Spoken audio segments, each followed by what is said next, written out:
कारवाई करा. आता यांची आणखीन काही 10-15 मुलांची तब्येत इथं आजारी आहे.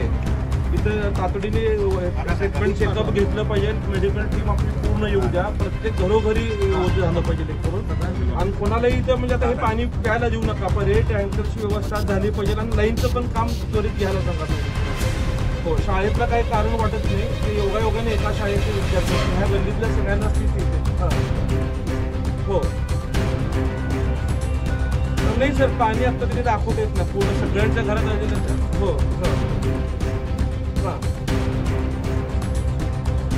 नाही, ते 8वी-9वीचे विद्यार्थी ते म्हणतात तशी काही स्थिती नाही. पाणी स्वच्छ नाही नाही नाही हे सगळे एका झोपडपट्टीतले एका गल्लीतलेच आहेत.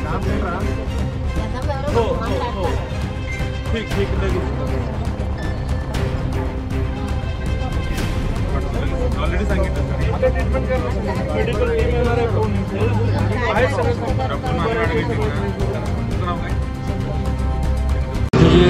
जीव त्यांचा गेलेला आहे ते न भरून येणार आहे. त्या गरीब कुटुंबातल्या मुलींचं निधन झालेलं आहे.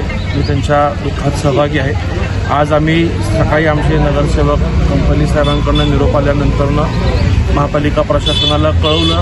अतिरिक्त आयुक्त रवी पवार साहेब व त्यांची सर्व टीम या ठिकाणी तातडीने आली आणि पाहणी केल्यानंतरनं लक्षात आलं की 2 लोकांचं निधन झालेलं आहे आणि आणखीन 2 लोक सिव्हिल हॉस्पिटलला उपचार घेत आहेत. हे 4 जण याच भागातील एका शाळेत एकत्र शिकतात. त्यामुळं नेमकं कारण शाळेतलं आहे पिण्याचं का इकडचं आहे हे पूर्वी समजत नव्हतं. पण आम्ही इथं आत्ता आलोय, प्रत्यक्ष पाहणी केलं. इथल्या नागरिकांचं सगळ्यांचं मत आहे की ही जे लोक राहतात त्या सगळ्या गल्लीला अनेक महिन्या किंवा एखाद्या वर्षभरापासून काही कालावधीसाठी घाण पाणी येतं.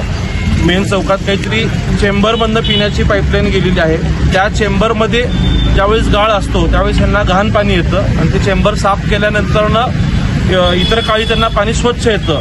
आणि आत्ता मागच्या 8-10 दिवसात घाण पाणी आलेलं आहे आणि ते पाणी पिल्यामुळं झालं आहे असं त्या कुटुंबाचं मत आहे.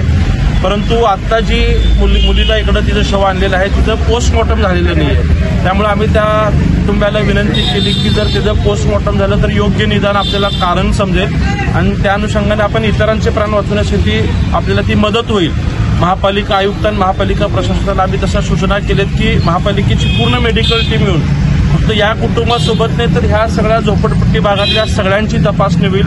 नागरिकांनाही विनंती केली जर कोणाला उलटी जुलाब ताप वगैरे असेल तर त्यांनी अंगावर न काढता त्यांनी समोर येऊन सांगून त्यांच्या कॅमेरा उपचार करून घेतलं पाहिजेत. ह्या अनुषंगाने आम्ही आता सूचना केलेल्या आहेत. आणि एका मुलीचं पोस्टमॉर्टम आता सध्या चालू आहे. त्याचाही रिपोर्ट आल्यानंतर आपल्याला कळेल. आता काहींचं म्हणणं आहे की पांढऱ्या पेशी कमी झाल्या होत्या. आता हे कशामुळे झाल्या होत्या हे निदान झाल्यानंतरच आपल्याला कळेल.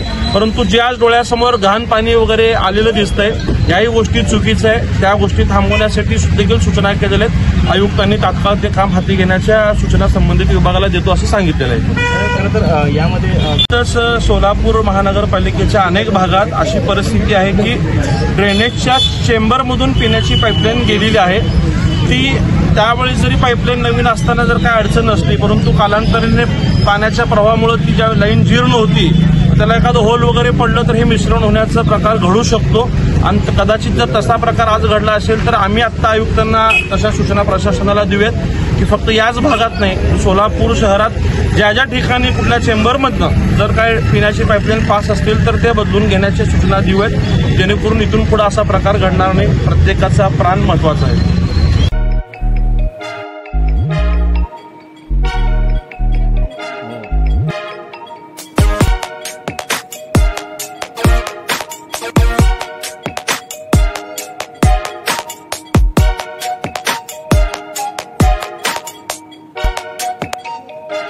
सोलापूर शहरातील सुप्रसिद्ध हॉस्पिटल म्हणजे सेंट्रल मल्टी स्पेशालिटी हॉस्पिटल मागील अनेक वर्षापासून सेवा बजावत आहे. 24 तास इमर्जन्सी सर्व्हिस, मॉडर्न टेक्नॉलॉजी, अनुभवी डॉक्टर्स तसेच अत्याधुनिक तंत्रज्ञान सुविधांनी सुसज्ज स्त्रीरोग प्रसूती विभाग, ऑर्थोपेडिक विभाग, मेडिकल विभाग आणि इतर एकमेव नाव म्हणजे सेंट्रल मल्टी स्पेशालिटी हॉस्पिटल. पत्ता गणेशपेठ शॉपिंग सेंटर, मंगळवार बाजार, सोलापूर.